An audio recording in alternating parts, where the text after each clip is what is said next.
Second livre de Samuel, chapitre 7.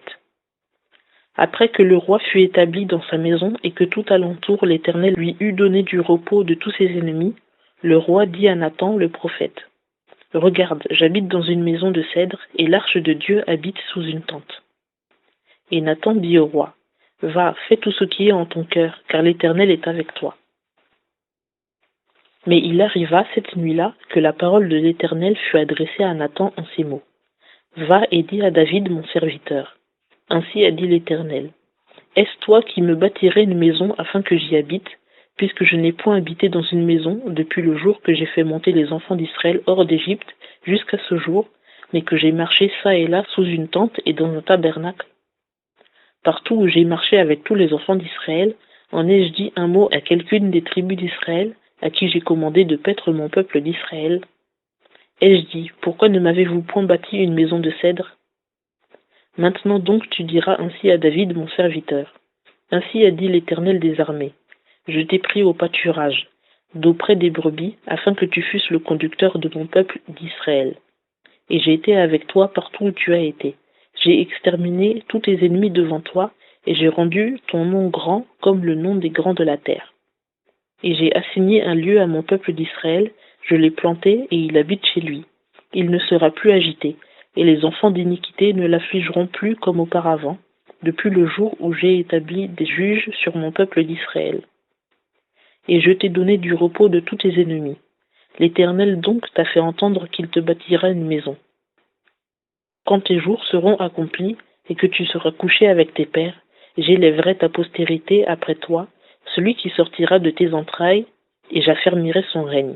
Ce sera lui qui bâtira une maison à mon nom, et j'affermirai le trône de son règne à toujours. Je serai son père, et lui sera mon fils. S'il commet quelque iniquité, je le châtierai avec la verge des hommes, et avec les plaies des fils des hommes. Mais ma grâce ne se retirera point de lui, comme je l'ai retiré de Saül, que j'ai ôté de devant toi. Ainsi ta maison et ton règne seront assurés à jamais devant tes yeux, ton trône sera à jamais affermi. Nathan parla donc à David selon toutes ces paroles et selon toute cette vision. Alors le roi David entra et se tint devant l'Éternel et dit, « Qui suis-je, Seigneur éternel, et quelle est ma maison que tu m'aies fait parvenir où je suis? Encore cela t'a-t-il paru peu de choses, Seigneur éternel? Tu as même parlé de la maison de ton serviteur pour le temps à venir. Est-ce là la manière d'agir des hommes, Seigneur éternel? Et que te pourrait dire de plus David? Car, Seigneur éternel, tu connais ton serviteur. C'est à cause de ta parole et selon ton cœur que tu as fait toutes ces grandes choses et les as fait connaître à ton serviteur.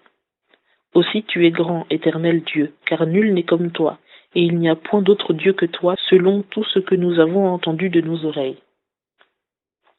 Et qui est comme ton peuple, comme Israël, la seule nation de la terre que Dieu est venu racheter pour en faire son peuple, pour s'acquérir un grand nom, et pour faire en sa faveur, en faveur de ton pays, ces choses grandes et terribles, en chassant devant ton peuple, que tu t'es racheté d'Égypte, les nations et leurs dieux, car tu t'es assuré ton peuple d'Israël pour être ton peuple à jamais.